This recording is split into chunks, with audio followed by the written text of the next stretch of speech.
Welcome back to the channel. My skin looks a little funny. It's because I use this really good biodegradable sunblock that Buzz let me try.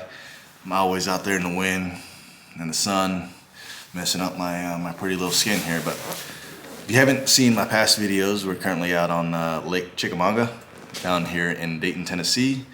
Currently in the boat garage they have here at PB Lounge. It's one of the great things about this place that we're staying at is they got a big old garage for your boat, so you get some really good lighting, as you can tell. Lighting up my face here.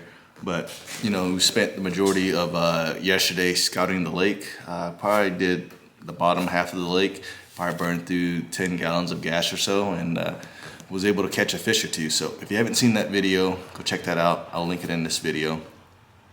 Today we're gonna head towards the dam. If you're not familiar with Lake Chickamauga, what makes up this lake is a TVA river system. And so above Chick is Watts Bar. And so we're gonna go to the Watts Bar dam area and launch from there and see what that section looks like. Again, my buddy Buzz is gonna be fishing in a kayak tournament here in a few weeks and just doing some scouting. We got about a 30-minute ride up towards the dam. So come along for the ride. Let's see if we can get lucky and catch another fish or two, and pray that we get back safe. Fishing new waters and, you know, charting new waters. And so always got to be a little bit more careful. If you're all watching, I appreciate you. Talk to y'all soon.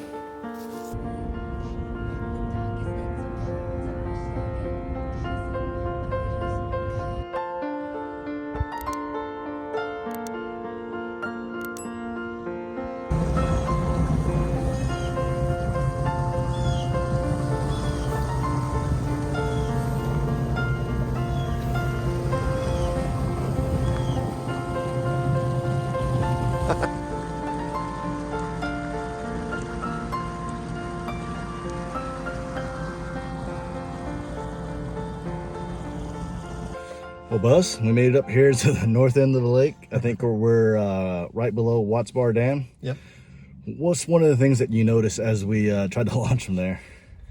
Oh, the current, man. The current was really ripping out of there. And yeah, you just have to be really careful. So since it's a new ramp, we decided we'd check out a creek, which we wanted to fish anyway. So it worked out great.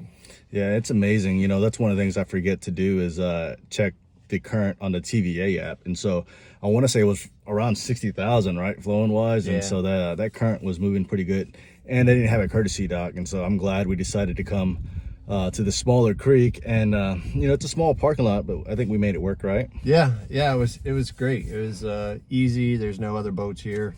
I mean, it's a Sunday, so yeah, no problems. The water's still down a little bit. We just cruised through. I mean, we didn't go fast. So. No, yeah, we just kind of idle through. What was sad is, you know, as we're idling through, I felt like we saw some really good, juicy stuff, right? And, you know, we're going to plan to fish it on the way back, and which we did, which we'll talk about here in a little bit. But so we probably idled out to the main river, probably took 10 minutes or so.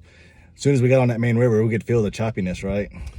Yeah, I mean, the wind was really blowing a lot harder than yesterday. I think it was sustained at 10 to 12 and then gusting up at close to 30. So, yeah, well, I went for a ride, man. I got some air between the seat and my butt out there, so it was fun.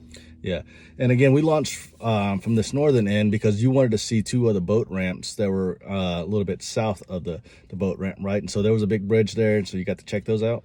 Yeah, being the first time that I've been here, wanted to, this whole trip for me was about discovery, so that's a good thing, because if I was there to try to catch fish, didn't have a good time. But otherwise, I had a great time checking things out and making sure I know where I'm at, and I eliminated a lot of water, so it worked great. Here I felt like the water color and temperature wise wasn't really that different. Like, I don't feel like we saw big changes like we did yesterday. I think as we got in some of those miles of the creek, we saw some mud line, but the water here was pretty consistent, wouldn't you say? Yeah, just by a couple degrees. Everything was still under 50. I mean, yesterday we got over 50, I think, one or two times, but one of the things that we didn't see as much, though, was bass boats today, right? I think we might have saw a few boats out there, but didn't feel crowded at all. Yeah, the wind, I think, held a lot of people back. And yeah, I mean, when you're on the main river, it was really blowing. So yeah. I imagine a lot of people just If they live around here, they decide to stay home, go to church. Yep. And then again, we stayed at PB Lodge. I know this was our second night there. Would you go back? I think you're actually considering going back, right? Yeah. So it might be a place that I stay. Again, I like it because it's centralized there in Dayton. So if I wanted to go all the way up here, it's 30 minutes. And if I want to go all the way to the south end, it's another 30 versus getting an Airbnb or something. So I would encourage everybody to check it out minimally, especially if you got a boat, you're doing some tournaments. I mean, there is a ramp, like literally you can, within walking distance. So it's a really perfect location for what they're doing. So PB Lodge, check it out. Cool.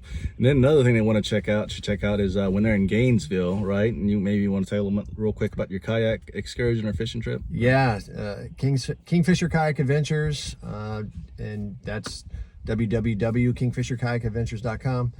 And you can learn all about the different trips that I do for trophy bass, Sewanee bass, or if you just want an eco tour, you want to cruise down the Santa Fe River and see Old Florida. It's a great time too. So you feel like the Sewanee bass are similar to like a black bass, or do you feel like they're a little bit smaller? Or well, they're smaller. I mean, they're just an amazing, very unique, rare. They're like diamonds of the bass, as far as I'm concerned. I mean, wow! They're only in 2 riverine systems in the whole world. They fight like a smallmouth, and Florida doesn't have smallmouth, but they are feisty little creatures. So we do it on ultralight or light gear, and it's a blast. And then even if you don't catch anything, you see all sorts of great wildlife that most people don't get a chance to see. Well, cool. All right, guys, we're gonna call it here. I got about a 3-hour drive back home. Let's wish everybody safe drives. For me. All right, till next time, guys. All right, bro. See ya. Bye.